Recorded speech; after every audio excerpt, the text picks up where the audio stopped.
नमस्ते। चलिए आज एक बड़ी ही सिंपल सी लेकिन गहरी कहानी की बात करते हैं, चिंटू और बिच्छू बूटी की। देखने में तो ये एक बच्चे और पौधे की कहानी है, पर इसके अंदर ना जिंदगी की मुश्किलों से लड़ने की एक कमाल की सीख छिपी है। तो चलिए इस कहानी की परतों को खोलते हैं। तो सवाल यही उठता है, सोचिए जरा, क्या सच में एक पौधा हमें कुछ ऐसा सिखा सकता है जो हमारी मुश्किलों को देखने का नजरिया ही बदल दे? इस कहानी के खत्म होते होते हमें इसका जवाब जरूर मिलेगा।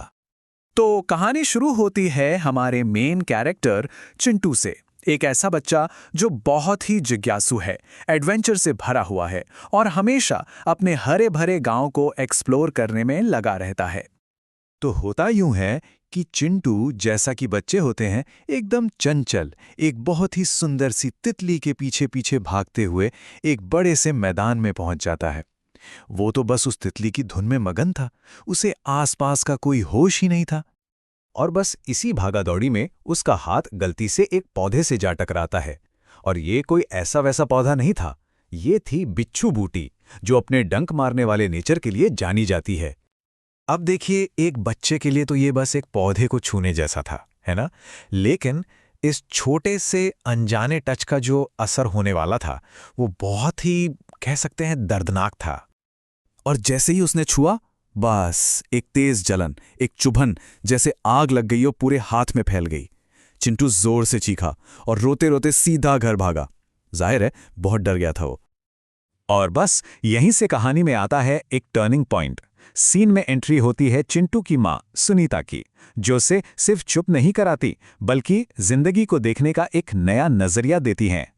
तो जब माँ ने चिंटू को ऐसे रोते हुए देखा, पहले तो उसे शांत किया, और फिर उन्होंने उसे उसी बिच्छू बूटी के बारे में एक राज की बात बताई।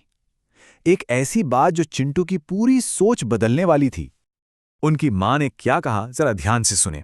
उन्होंने कहा, बेटा, अगर तुम उसे हिम्मत से, मजबूती से पकड़ोगे ना, तो वो तुम्हें कुछ नहीं करेगी।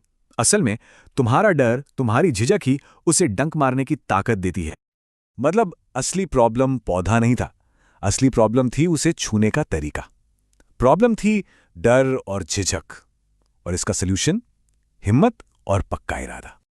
तो अब चिंटू को बात तो समझ आ गई थी, लेकिन असली काम तो अब था।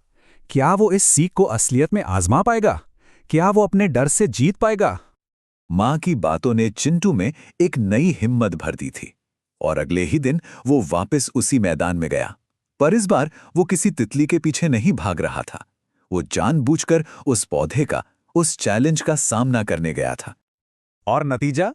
अरे, जमीन आसमान का फर्क था दोनों बार में। पहली बार जब उसने डर से छुआ तो क्या मिला? दर्द, जलन, आंसू।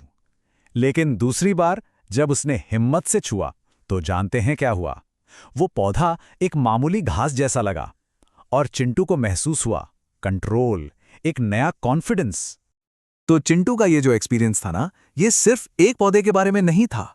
नहीं, ये तो जिंदगी का एक बहुत बड़ा प्रिंसिपल बन गया, जिसे हम कह सकते हैं बिच्छू बूटी प्रिंसिपल। ये प्रिंसिपल क्या है? बहुत सिंपल। ये जो बिच्छू बूटी है ना, ये असल में हमारी जिंदगी की चुनौतियां हैं, हमारी मुश्किलें हैं, वो सारी परेशानियां जो दूर से देखने में बहुत डरावनी लगती हैं, बहुत दर्द देने वाली लगती हैं। तो इस पूरी कहानी से ना, किसी भी मुश्किल से निपटने के 3 बड़े सिंपल स्टेप्स निकलते हैं। पहला, अपनी मुश्किल को पहचानो, उससे भागो मत। दूसरा, उससे डील करने का पक्का इरादा बनाओ। और तीसरा, पूरे कॉन्फिडेंस के साथ उसे फेस करो।